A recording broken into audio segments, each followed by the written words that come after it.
Namastê. O Deus que habita em mim saúda o Deus que habita o coração de todos. Coração de cada um de vocês, queridos e queridas ouvintes, sintonizados uma vez mais aqui na Rádio Esotérica FM, e enviamos as nossas saudações também a todos aqueles que estão nos ouvindo, nos assistindo nas páginas da Loja Esotérica Virtual em www.levir.com.br. São os associados da Levir que patrocinam aqui a nossa rádio, a nossa programação, e aqui durante as noites da Esotérica FM, esse programa que desde 9 de setembro de 2009, o fatídico 9/9/2009, estamos aqui com vocês com a tocha erguida da sabedoria divina para iluminarmos aqui as nossas mentes, os nossos corações com as doutrinas mais profundas do esoterismo, do ocultismo, da teosofia, sempre com o espírito de liberdade de pensamento, de investigação, trazendo sempre séries de programas sobre temas os mais abalizados possíveis. E desta feita nós estamos, ouvintes, conduzindo com vocês a leitura e os comentários do livro A Doutrina Teosófica, que tem as ideias das obras magnas de Helena Petrovna Blavatsky.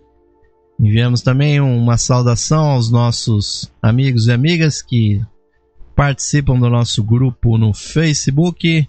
Um grande abraço, são milhares, já quase 8.000 amigos que estão sempre conosco, recebendo as mensagens, as informações aqui da nossa programação, da Loja Esotérica Virtual, e aqueles que assim quiserem postar também são muito bem-vindos lá no nosso grupo. E hoje, ouvintes, vamos continuar as temáticas que estavam sendo abordadas no último programa. Estava falando sobre a vida após a morte, e até mesmo como corolário dessa investigação, ouvintes, sobre a vida após a morte, vamos falar um pouco no dia de hoje sobre a reencarnação.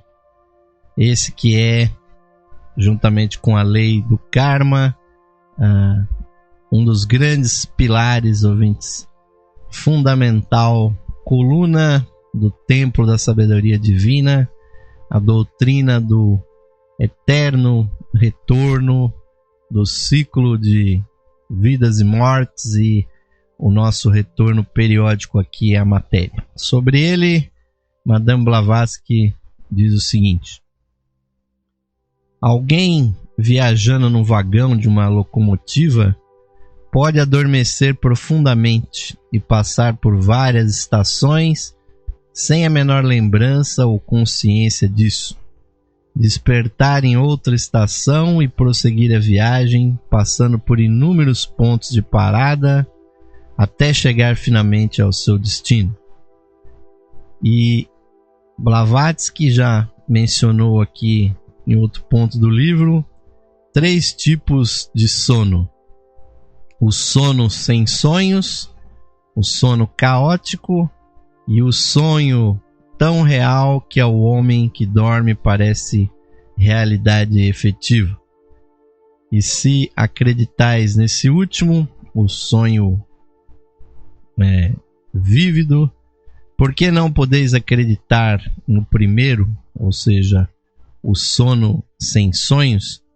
Segundo a crença que tenha tido o homem relativamente à vida futura, ou então aquele que não esperava a vida futura alguma, encontrará do outro lado um vazio absoluto, semelhante ao aniquilamento no período intermediário de 2 renascimentos.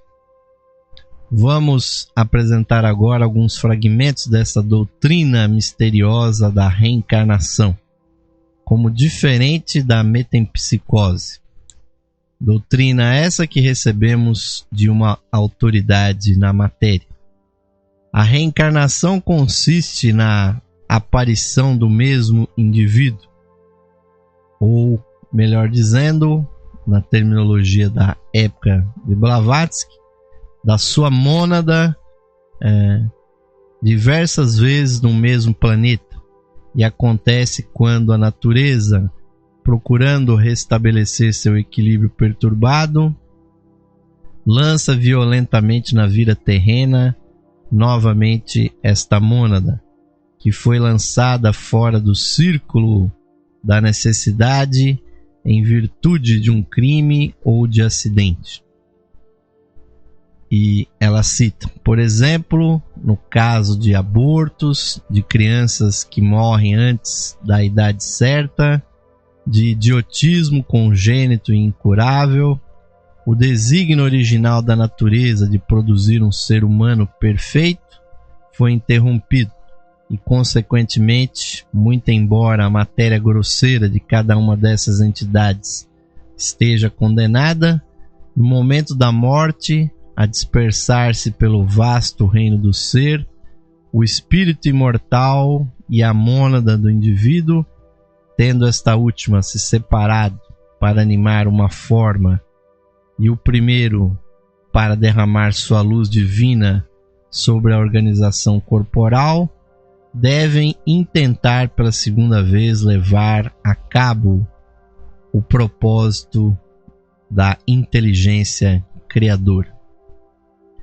E aí vale a gente salientar, como nós comentamos no programa de ontem, ouvintes, que exatamente essa percepção acerca da vida após a morte tem muito a ver com a natureza da nossa alma, que é quem realmente provoca a encarnação.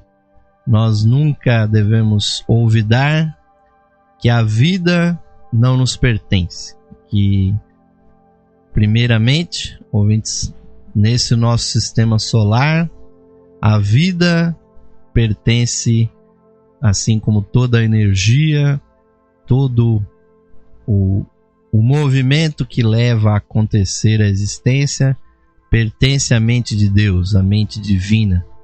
E a substância que nós utilizamos nesse sistema solar está completamente, plenamente animada dessa vida divina. E, ouvintes, o impulso para que a mônada, ou seja, a chispa divina, entre no ciclo da necessidade, como diz Blavatsky, que é a roda de Sansara, né, de encarnações, de nascimentos e mortes. Esse impulso, ouvintes, pertence ao cosmos como um todo. É uma vontade transcendental que não se originou no ser humano, não se originou no nosso logos solar, mas sim pertence à suprema alma universal. É esse impulso de buscar o aperfeiçoamento, de buscar a evolução. Então, a chispa divina, ouvintes, busca entrar na matéria, não diretamente, porque ela, na verdade, não pode fazer isso, mas sim ela se reveste de substâncias de planos inferiores, e essa investidura não está acontecendo, ouvintes, pela primeira vez.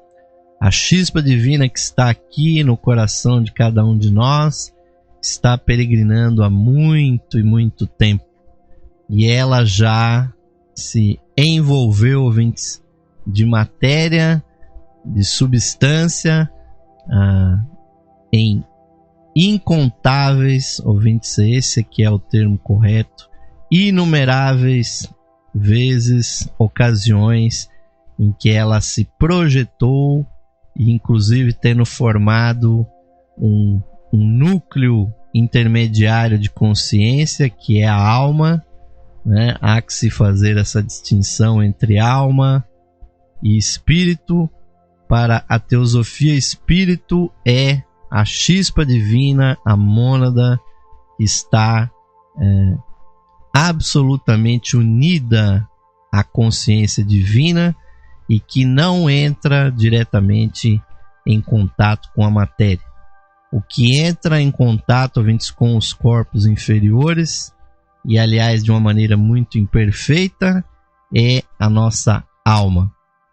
E nós temos que perceber que nos estados de consciência que nós temos, nos quais a vigília, esse estado que nós temos desperto, é o menos demonstrativo do nosso poder espiritual, porque exatamente quando nós dormimos ou quando nós meditamos, que na verdade é um estado de sono induzido, mas concentrado com o objetivo, a meditação, nós vemos a manifestação da consciência superior.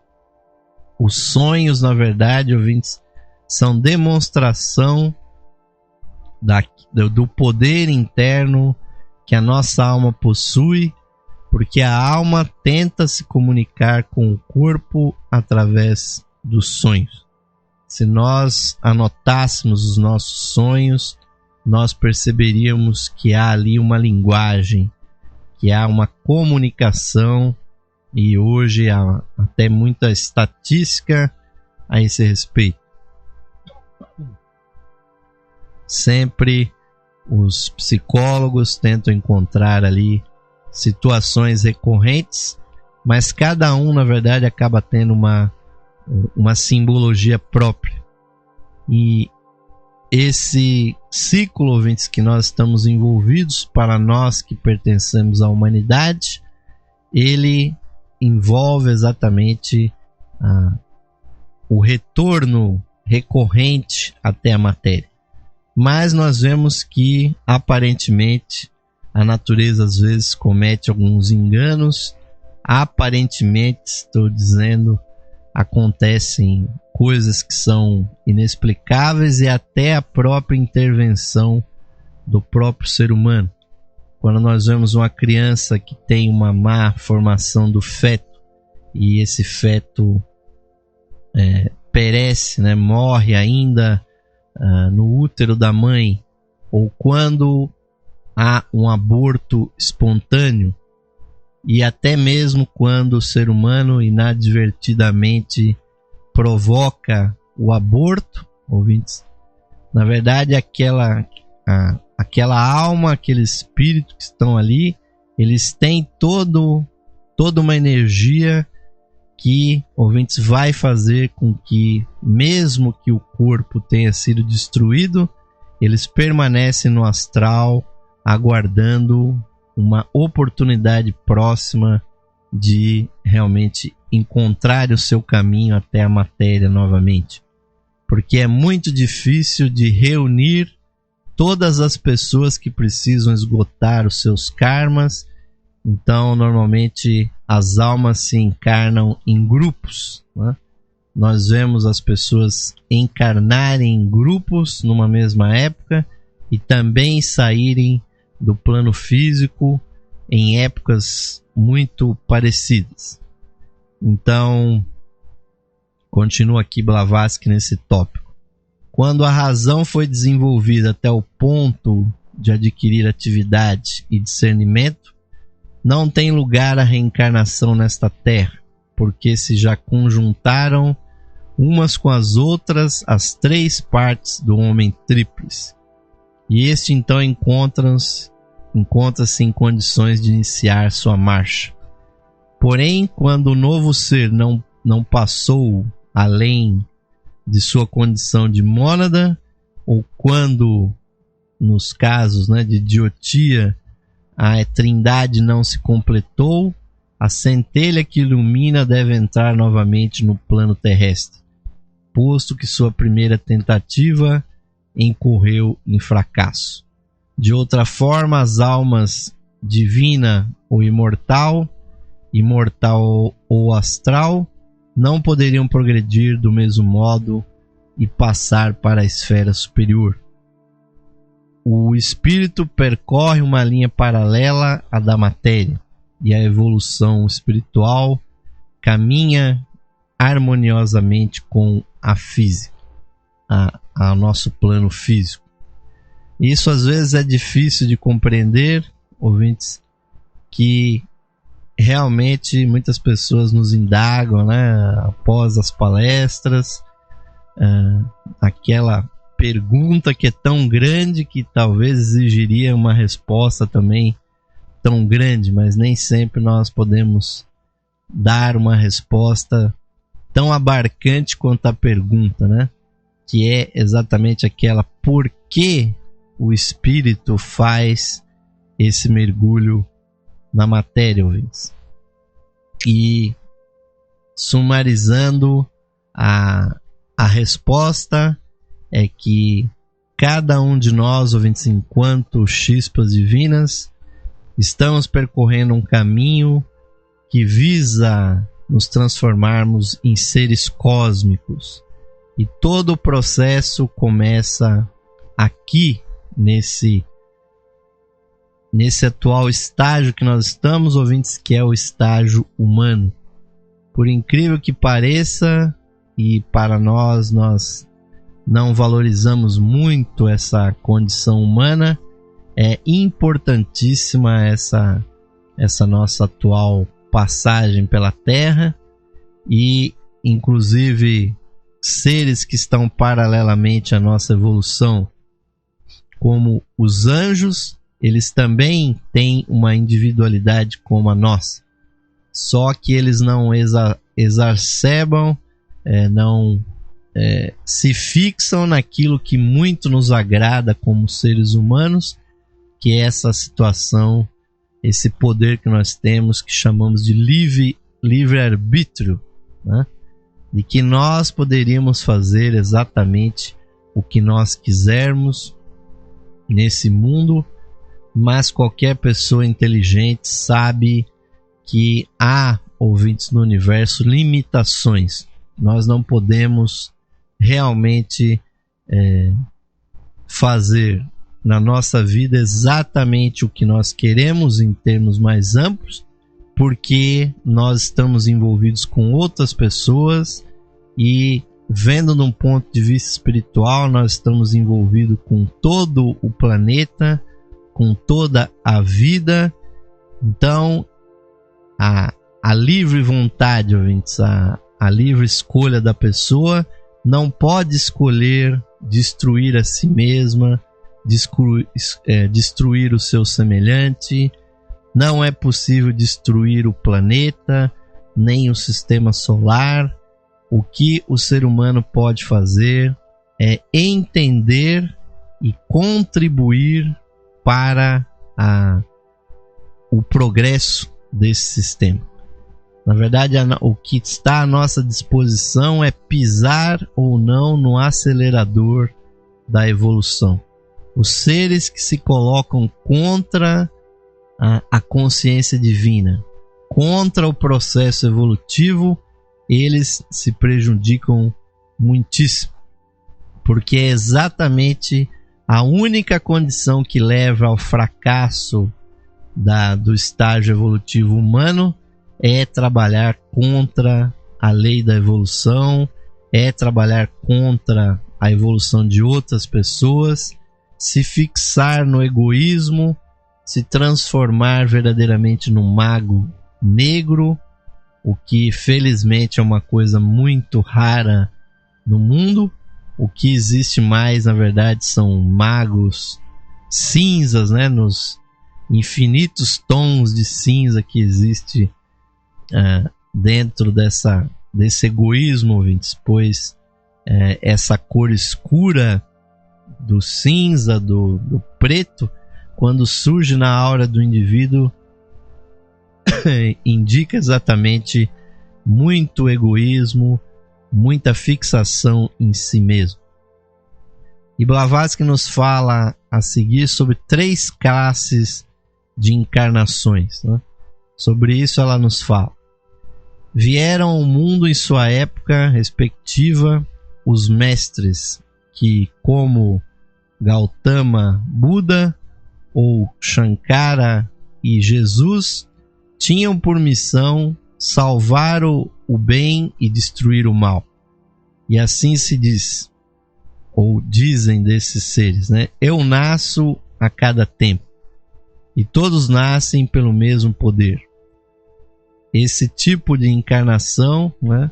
Essas encarnações que caem fora do círculo geral dos nascimentos, são realmente misteriosas. As encarnações divinas podem ser divididas, né, em 3 grupos. Existe a encarnação divina chamada Avatar, né?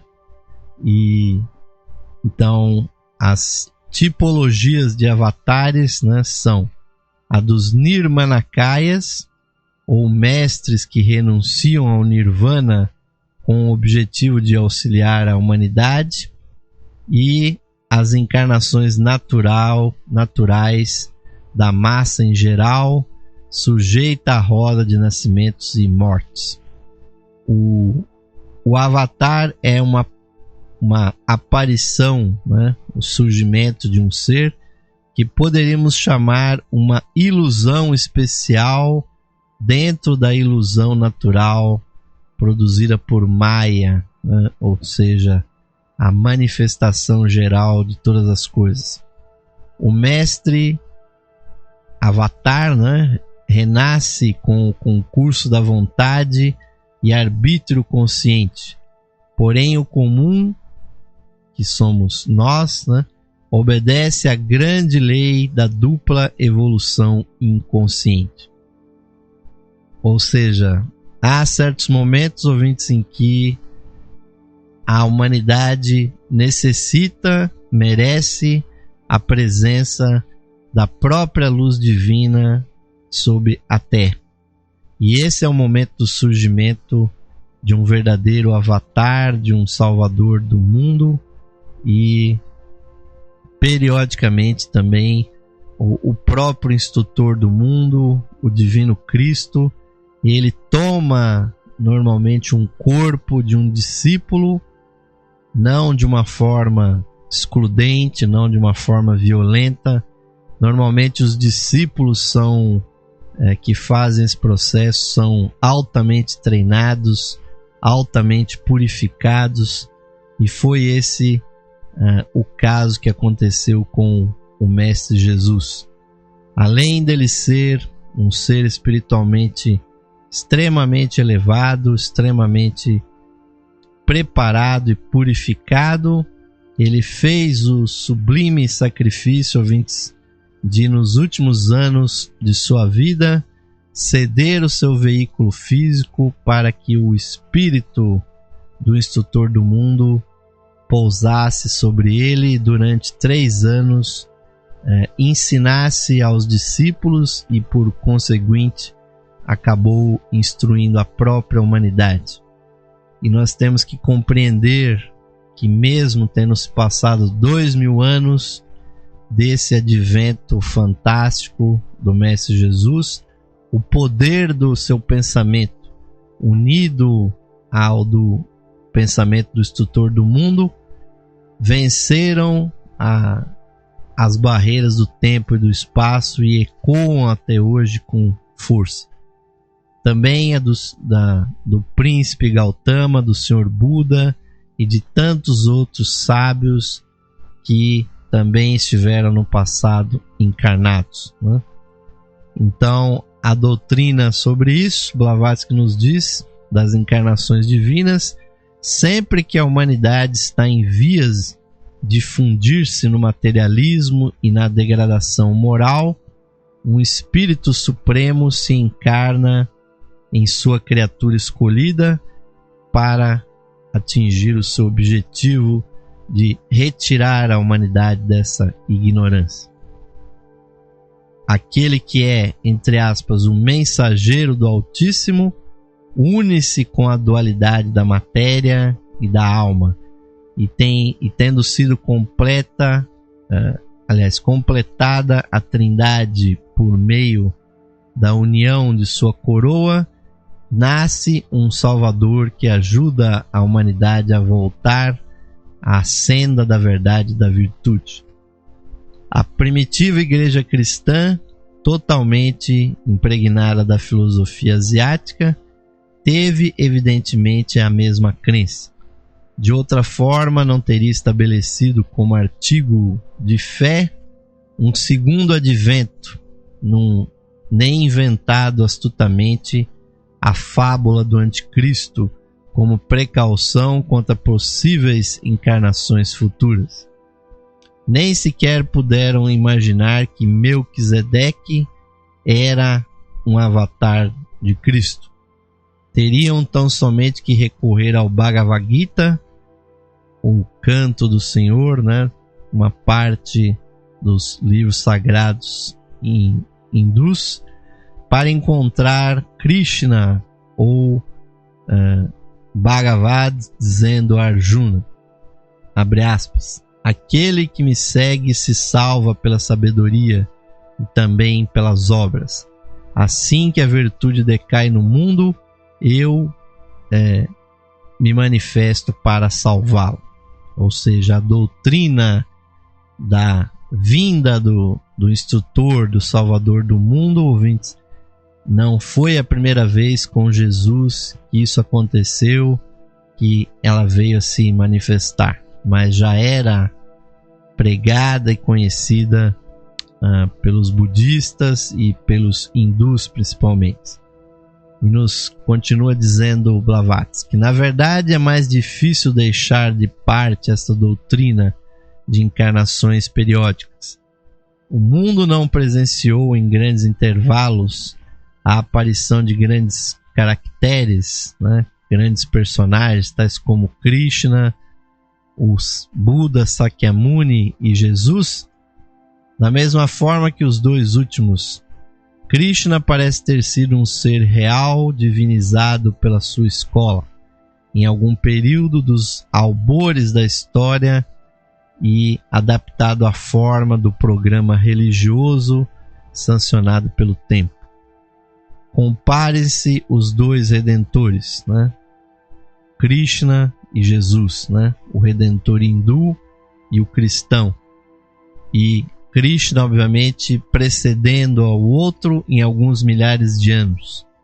Entre ambos, insira-se Siddhartha Gautama, o Buda, refletindo a Krishna e projetando na noite do futuro sua própria sombra luminosa, cujos raios reunidos foram desenhando os contornos do místico Jesus e de cujos ensinamentos foram retirados aqueles do Cristo histórico.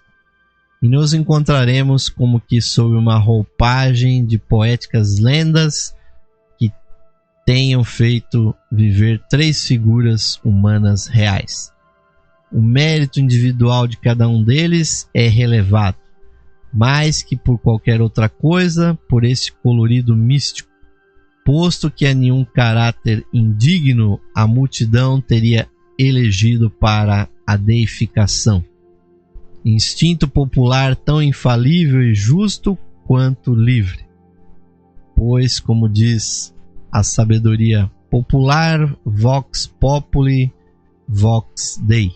A voz do povo é a voz de Deus. A voz de Deus, que constituiu em outro tempo uma verdade, por mais errônea que seja quando aplicada ao populacho atual e governado apenas pela igreja, pelos clérigos externos. E Blavatsky vai mais longe ainda. Capila, Orfeu, Pitágoras, Platão, Basílides, Márcion, Amônio Sacas e Plotino fundaram escolas e semearam os germes de muitos pensamentos nobres e ao mesmo tempo desapareceram e deixaram o esplendor de semideuses. Porém, as três personalidades de Krishna, Gautama e Jesus apareceram como verdadeiramente divinas, cada um em sua época, e legaram à humanidade três religiões edificadas sobre a rocha imperecível dos tempos. Que as três tenham sido adulteradas com o decurso do tempo e que esta última, né, de Jesus, quase se tornado irreconhecível, não é culpa de nenhum dos nobres reformadores. Os clérigos que se atribuem o nome de cultivadores da vinda do Senhor são aqueles que deverão prestar contas ante as gerações futuras. E sejam os 3 sistemas purificados da escória dos dogmas humanos, e a pura essência que restar será a mesma. Até Paulo, o grande fiel apóstolo, no calor do entusiasmo, ou perverteu involuntariamente as doutrinas de Jesus, ou seus escritos foram desfigurados até que se tornaram irreconhecíveis. O Talmud, a tradição de um povo, né, do judaísmo, né, dos judeus, que se sente inclinado, entretanto, a reconhecer a grandeza de Paulo como filósofo e homem versado em religião, não obstante sua apostasia do judaísmo. Diz que Aher, ou Paulo, no Jerusalme, que ele corrompeu a obra daquele homem, referindo-se a Jesus. É uma espécie, ouvintes, de encarnação diferenciada de todas as outras, a encarnação dos avatares, e que nós recebemos na humanidade periodicamente, para que a humanidade não se perca aqui na terceira dimensão. Se nós fôssemos a confiar apenas nas nossas parcas intuições e na nossa ilusão com relação aos sentidos, ouvintes, e não tivéssemos tido esses guias, a humanidade já teria mergulhado muito na barbárie. E não é, ouvintes, a ciência, o conhecimento apenas da matéria que nos salva, mas sim a emissão, a energia daqueles seres despertos, verdadeiramente divinos, que são os avatares que esclarecem os corações dos homens. Mas nós vamos continuar falando de reencarnação, ouvintes, no nosso segundo bloco. É chegar aquela hora do intervalo. Agradecemos a audiência de todos vocês e vai ficar agora aquele convite. Precisamos do apoio, do patrocínio de vocês, amigos, e aqueles que nos patrocinarem vão receber ainda muito mais energia aqui do nosso trabalho. Agradecemos o seu prestígio, vamos ao intervalinho e voltaremos já com o segundo bloco do programa Lux Esotérica de hoje. Até já, amigos e amigas ouvintes. Esotérica FM, música e sabedoria para sua alma. Saudações, amigos e amigas ouvintes sintonizados no programa Lux Esotérica, que vai ao ar de segunda a sexta-feira às 21 horas, com a apresentação de Osmar de Carvalho. Você, caro amigo ou amiga, pode auxiliar a continuidade de nossos trabalhos, patrocinando as atividades da Loja Esotérica Virtual e da Esotérica FM. Você pode ser nosso patrocinador, associando-os por meio de uma pequena quantia que auxilia na manutenção de nossas atividades, que estão a serviço da qualidade de vida de nossos ouvintes. Você pode se associar visitando o site da Loja Esotérica Virtual, a Levir, no site enlevir.com.br, e clicando na opção de associação. Nós retornaremos a você o seu patrocínio por meio dos brindes de associação. Associe-se hoje mesmo, amigo ou amiga ouvinte, e receba o seu mapa numerológico, baseado em seu nome e data de nascimento. Este estudo revelará para você o poder oculto do seu nome, suas influências, as facilidades e obstáculos que as vibrações do seu nome provocam em sua vida, além das análises do seu número da personalidade, da alma, número de origem, de destino, número anual. Você receberá previsões com as tendências mensais para a sua vida. Ao se associar na Levir, você recebe seu mapa astrológico completo. Seu mapa astrológico é uma verdadeira ferramenta de autoconhecimento que traz a leitura da influência dos astros em todos os aspectos da sua vida. O mapa astrológico traz análise das suas energias nos níveis material, sentimental, intelectual e espiritual.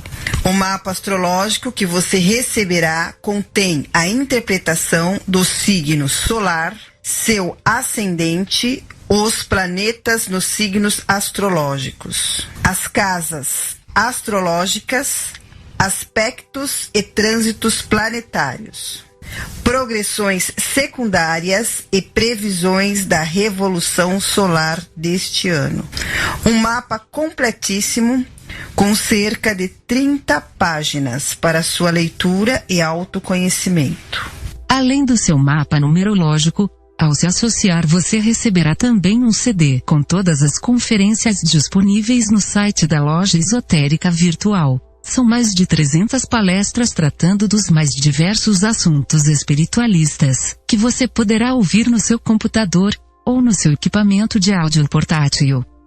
Amigo ou amiga, grato por sua audiência e o seu prestígio. E aos que tiverem disponibilidade material, somos gratos pelo seu patrocínio por meio da sua associação na Loja Esotérica Virtual. Sua ajuda e patrocínio garantem as condições para a continuidade de todos os nossos trabalhos e da continuidade da programação da Rádio Esotérica FM. Obrigado, amigos e amigas ouvintes, pelo seu apoio. Que Deus possa abençoar a todos os ouvintes da programação da Rádio Esotérica FM. Esotérica FM.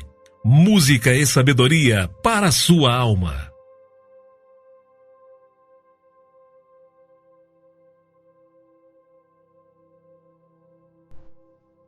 Sim, amigos ouvintes, retornando para o segundo bloco do programa Lux Esotérica de hoje, agradecendo a audiência e o patrocínio de todos aqueles que nos acompanham e muito especialmente dos associados e simpatizantes da Levir, que tão gratamente têm reconhecido o nosso trabalho e têm nos ajudado fazendo as suas associações e recebendo ouvintes de volta, esse apoio na forma não só de conferências, de palestras que nós enviamos num DVD-ROM com muitas palestras, mas também fazendo a sua numerologia, a sua astrologia, que são ferramentas importantíssimas do autoconhecimento, que ninguém pode deixar de ter. A sua numerologia, a sua astrologia é a sua assinatura energética no universo, que pode auxiliar na condução da vida e sempre, ouvintes, é um item a mais para a consideração daqueles que estão procurando evoluir. Mas vamos retornar, ouvintes, aqui às nossas considerações sobre as ideias de Helena Petrovna Blavatsky nas suas obras magnas. Estamos falando de reencarnação e acabamos de falar sobre os avatares, né? As grandes passagens dos seres iluminados pela Terra. E Blavatsky mencionou Krishna, mencionou Buda e mencionou Jesus. Mas muitas outras encarnações divinas aconteceram, acontecem e acontecerão, ouvintes. Não é uma coisa tão incomum, provavelmente nós é que não nos apercebemos que muitos seres iluminados estão presentes no planeta. Os mestres jamais abandonaram a humanidade.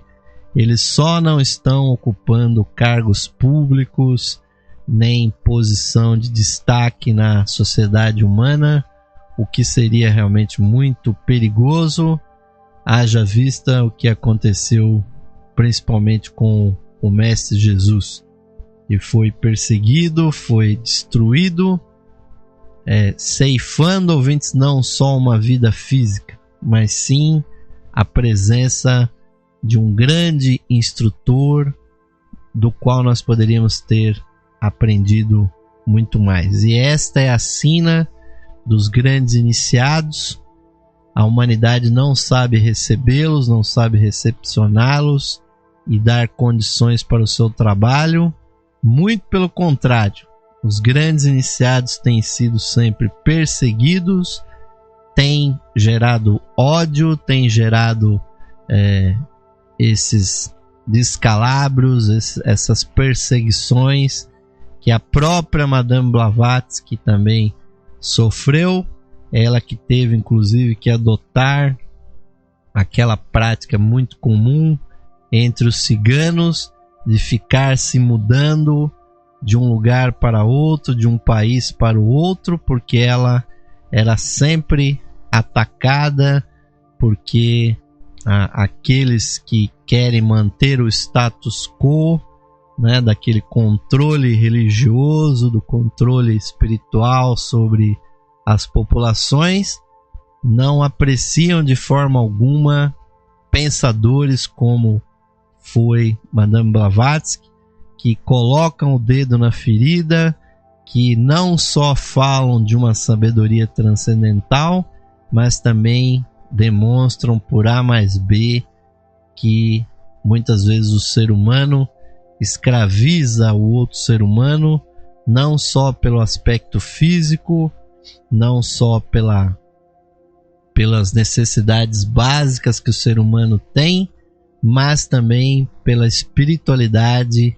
Ela tem sido usada contra o ser humano, o aprisionando mentalmente, intelectualmente, ao invés de ser uma ferramenta que desatasse exatamente essas amarras e o fizesse crescer e atingir, ouvintes, o que está previsto para cada ser humano, que é de um ser cósmico, de um ser iluminado, que não pode ficar esperando, ouvintes, a salvação por um segundo ou por uma terceira pessoa. Então daí que a doutrina da reencarnação entra nesse processo, quando nós percebemos que ninguém está presenteando o ser humano com facilidades e ninguém está punindo o ser humano com dificuldades. Na verdade, o que nós temos de bom ou de ruim, de dificuldade ou de facilidade, é devido aos nossos próprios méritos acumulados através das encarnações. E há uma meritocracia funcionando no universo e nós precisamos conquistar, ouvintes, mais méritos para nos libertarmos completamente das amarras da matéria e assumirmos postos mais elevados, elevar a nossa consciência até os níveis cósmicos, que é o que se espera de todo ser humano. Mas continuando aqui os temas de Blavatsky, ela nos fala um pouquinho aqui sobre a memória, né? Segundo Blavatsky, a memória é simplesmente um poder inato nos seres racionais e até nos animais para reproduzir impressões passadas por meio de uma associação de ideias sugeridas principalmente por coisas objetivas ou por alguma impressão sobre nossos órgãos sensoriais externos. A memória é uma faculdade que depende inteiramente do funcionamento mais ou menos normal de nosso cérebro físico. A lembrança e a reprodução são os atributos e os servidores desta memória. Porém, a reminiscência, né, é uma coisa totalmente diferente.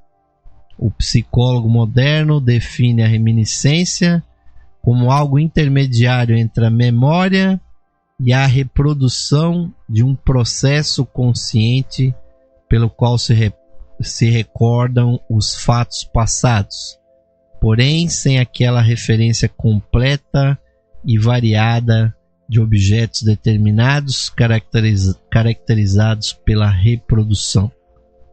Ou seja, a reminiscência, ouvintes, é uma memória mais vaga que, se o ser humano realmente se dedica a uma interiorização, ou então através dos sonhos, muitas vezes surgem reminiscências das nossas vidas anteriores, mesmo que nós não consigamos realmente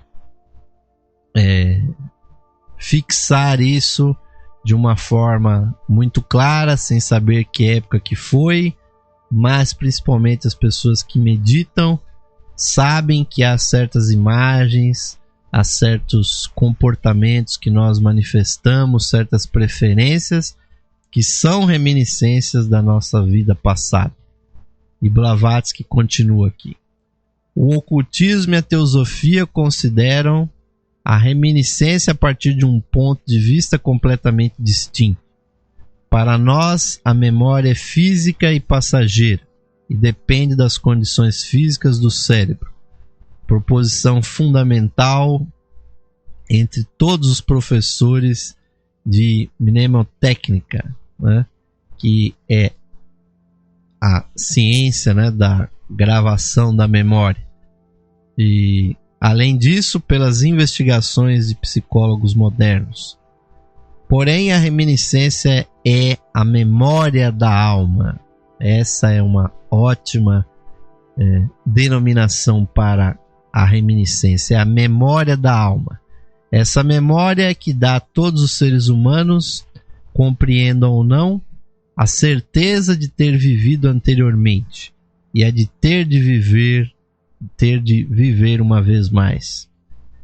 E Blavatsky coloca uma série de argumentos a esse favor. Inclusive ela cita aqui a Amônio Saccas, né, que é praticamente o primeiro de todos os teósofos, né, porque foi ele que criou lá no 3º século da nossa atual era, da era cristã, a escola neoplatônica, né? E segundo Blavatsky, Amônio Saccas assegurava que a única faculdade no homem diretamente oposta à profecia ou visão no futuro é a memória. Uma coisa é a memória e outra a mente ou pensamento. Compreendei, posto que uma é máquina para arquivar, né, um registro que se quebra facilmente. Os pensamentos são eternos e imperecíveis. Negar-vos-eis a crer na existência de certas coisas ou homens somente porque não foram vistos por vossos olhos físicos não é garantia suficiente da vida de Júlio César, o testemunho coletivo de gerações passadas que o viram. Por que não se deveria levar em conta o mesmo testemunho dos sentidos psíquicos das massas? E, obviamente, que esses argumentos, ouvintes, são colocados para fortalecer, ouvintes, aquela compreensão que as pessoas têm, que a sua vida, na verdade, é uma continuidade de uma série de vidas que aconteceram no passado. Nós vemos que as pessoas percebem isso, porque se a pessoa realmente se convencesse de que a vida dela não tem ligação nenhuma com o passado e que após a morte não haverá nada além, ouvintes, por que as pessoas, a maior parte delas, né, porque há sempre aqueles criminosos por aí que estão cometendo os desatinos, mas a maioria absoluta da humanidade, 95, 97% de todos os seres respeitam as leis, respeitam os princípios humanos, porque já aprenderam, ouvintes, que transgredir as leis e principalmente ferir o outro ser humano e fazer coisas contra as outras pessoas faz com que o universo, ouvintes, nos devolva tudo de mal que nós fizemos a outros, nós recebemos de volta. Pois se nós provavelmente estamos aqui sofrendo, passando dificuldades no nosso país ou na nossa vida particular, com doenças, com mazelas as mais distintas, se nós estamos sofrendo, ouvintes, é porque nós fizemos alguma coisa errada lá atrás. Não existe, ouvintes, punição divina nos impondo esse sofrimento. Nós mesmos é que colocamos em funcionamento mecanismos do universo que estão dificultando a nossa vida. E também pusemos em movimento as causas que estão nos trazendo também felicidade, que estão nos trazendo coisas boas. E isso tudo é para o bem e para o mal. E para algumas pessoas essas reminiscências das vidas passadas são realmente muito vívidas, ouvintes. E temos realmente que respeitá-las, né? E Blavatsky complementa aqui sobre o esquecimento e falta de lembrança de nossas vidas anteriores. Os princípios que nós chamamos de físicos são desintegrados depois da morte, juntamente com seus elementos constitutivos, e a memória, ao mesmo tempo, volta, né, ao pó, como o resto de todo o corpo. Esta memória desvanecida de um corpo que desapareceu não pode recordar nem registrar coisa alguma numa encarnação posterior da alma, né? Porque o que vai reencarnar, ouvintes, não vai ser o Osmar, não vai ser o José, a Maria, que estão aqui agora, ouvintes, que tem esse nome, mas sim a nossa alma que coleta as experiências de todas as vidas, é que vai promover uma nova encarnação lá na frente. E sendo o corpo e os corpos invisíveis destruídos, não há nenhuma memória efetiva física dessa passagem na Terra. A memória que fica é a memória da alma ou a reminiscência. E diz aqui Blavatsky que a reencarnação significa que essa alma no futuro será dotada de um novo corpo, de um novo cérebro e de uma nova memória. Seria um grande absurdo, consequentemente, esperar que a memória lembrasse daquilo que jamais registrou. Como seria inútil, da mesma forma, examinar ao microscópio uma camisa que nunca tivesse sido usada por um assassino, para procurar nela manchas de sangue que só poderiam ser encontradas em roupas que usou em outra ocasião.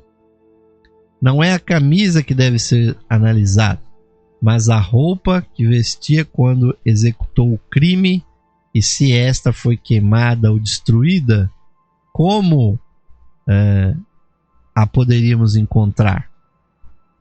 Existe, entretanto, a evidência circunstancial que nossas sábias leis admitem, talvez mais do que deveriam.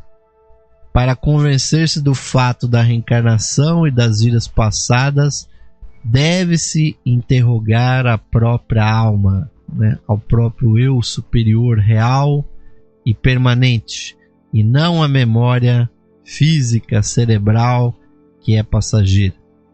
Se as pessoas mais ilustres creem de boa vontade na gravidade, né, no éter, na força dos elementos, né, e tantas outras coisas que a ciência nos informa, em abstrações e hipóteses que nunca viram, tocaram, cheiraram, ouviram ou provaram, por que não haveriam de acreditar em outras pessoas pelo mesmo princípio, na alma permanente?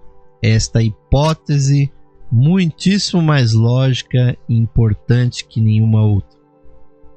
A alma que reencarna é o eu maior, né? O eu individual e imortal, e não o pessoal. Daí, ouvintes, que nós podemos compreender a postura, por exemplo, de grandes sábios a esse respeito, né? Quando, por exemplo, se aproximaram de Jesus, né? Quando ele estava curando os enfermos, né? Nas suas peregrinações pelas cidades da Terra Santa, e se lhe apresentaram uma criança e os apóstolos lhe perguntaram, né? Quem pecou para que essa criança estivesse assim, cega ou com uma má formação, com uma doença congênita? Quem teria pecado, a criança ou os seus pais? E aí, ouvintes, nós nos perguntamos, né? De onde tirariam os apóstolos de Jesus a ideia de perguntar se a criança era culpada, né? O que um feto, o que uma criança com dias ou meses de idade pode ter feito para nascer com um defeito congênito, uma doença às vezes mortal, né? Pois se não houvesse, ouvintes, entre os judeus, né? Temos que compreender que Jesus era um judeu, bem como seus apóstolos, e daí que Blavatsky falou de Paulo, que ele teria até subvertido as próprias declarações de Jesus. Mas Paulo é muito importante para o cristianismo, porque ele é o inventor do cristianismo, né? Porque Jesus nunca disse: estou criando aqui uma nova filosofia religiosa, me sigam. Ele, na verdade, disse que estava cumprindo as profecias e cumprindo as observâncias judaicas. E entre os judeus, ouvintes, era muito claro que a alma que se manifesta no corpo, ela já viveu outras vidas. E por isso a criança que nasce doente pode ser culpada, ouvintes, da própria doença. Não é sorte ou azar de uma pessoa nascer com uma enfermidade, nascer cega, nascer surda, nascer paralítica, nascer com uma deformação, porque, ouvintes, temos que falar algo que é muito duro, mas que é uma realidade espiritual que acaba se conformando na nossa frente.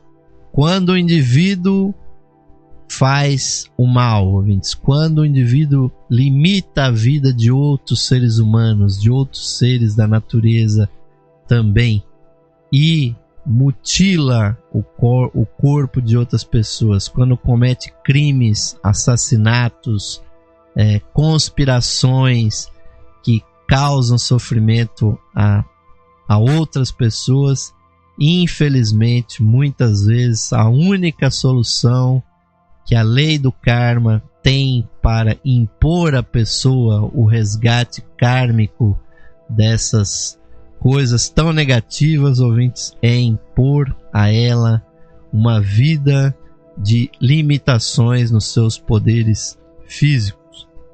Que o indivíduo, se ele for realmente elevado, se ele for inteligente, ele poderá, né, se ele nasceu sem as pernas, sem os braços, ele aprenderá a se manifestar com o que lhe resta. Se ele nasce mudo, ele se comunicará de outra forma. Se ele nasce cego, ele focalizará sua atenção nos outros sentidos. E por aí vai, ouvintes. Mas o indivíduo deveria refletir muito de que não foi Deus, ouvintes, que o castigou com essa enfermidade. E se os pais do indivíduo fossem culpados realmente,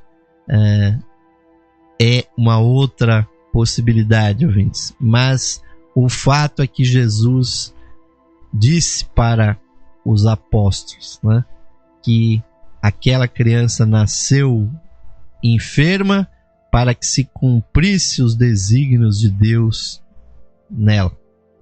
E os desígnios de Deus, ouvintes, para a nossa vida aqui na Terra, que nós temos condições de evoluir e receber, ouvintes, limitações muitas vezes é mais uma bênção do que uma maldição, porque através delas nós poderemos compreender o que nós estamos fazendo aqui na Terra.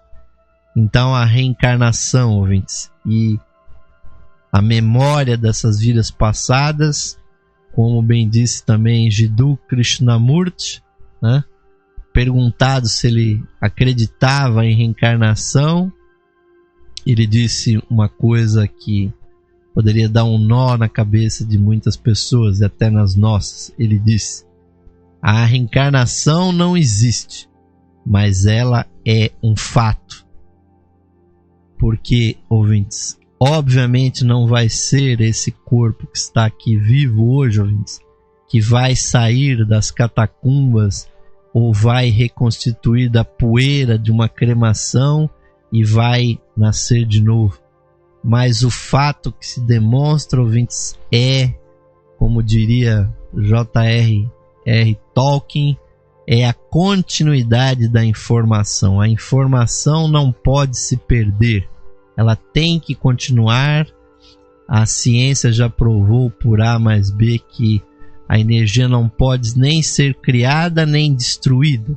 Ela apenas se transforma, ela muda de formato, mas ela conserva a sua energia. E a energia da consciência também, ouvintes, é uma energia como qualquer outra. Temos que entender isso. E a não ser que uma hipótese melhor do que a da reencarnação apareça, ouvintes, é ela que tem norteado a vida dos grandes esoteristas, e nós temos que analisar muito bem a nossa vida para compreender da onde nós viemos e para onde nós vamos. E essas são as últimas palavras, ouvintes, que nós tínhamos para transmitir no dia de hoje para vocês, mas nos próximos programas teremos coisas muito interessantes para estudar sobre os sonhos, ainda sobre a reencarnação, os homens elevados, as explicações do contato dos vivos com os espíritos desencarnados. E bem mais lá na frente nós vamos entrar na consideração do outro pilar do esoterismo, que é a lei do karma, a lei do eterno equilíbrio, a lei de retribuição, que é, junto com a encarnação, aquilo que mantém, ouvintes, a sabedoria oculta na sua grande unidade. Então, ouvintes, vou convidá-los para elevarmos a nossa consciência e encerrarmos esse programa, fixando a nossa atenção uma vez mais na chispa divina em nossos corações. Vamos procurar compreender, internalizar e realizar o sentido das palavras do mantra do ser interno, que nos dizem o seguinte: mais radiante do que o sol, mais puro que a neve e mais sutil que o éter, é o ser que habita em nossos corações. Este ser sou eu. Este ser somos nós, unidos a toda a vida manifestada no universo. Paz, paz, paz, paz a todos os seres. Namastê, Om Shanti. Amém, caros ouvintes, que assim seja, que a luz esotérica brilhe cada vez mais na vida de todos vocês. A todos desejamos um ótimo final de noite, um bom repouso. Recomendamos a todos muito estudo sobre esses temas e vamos deixá-los agora com a musicalidade dos 5 canais de áudio aqui da Esotérica FM. Aguardando a presença de vocês na nossa sintonia nos próximos programas, nos despedimos aqui com um forte, um caloroso, um fraternal abraço, enviando aquela energia do nosso coração para todos vocês. Nos despedimos, ouvintes, até a próxima edição do programa Lux Esotérica. Até lá, amigos e amigas ouvintes.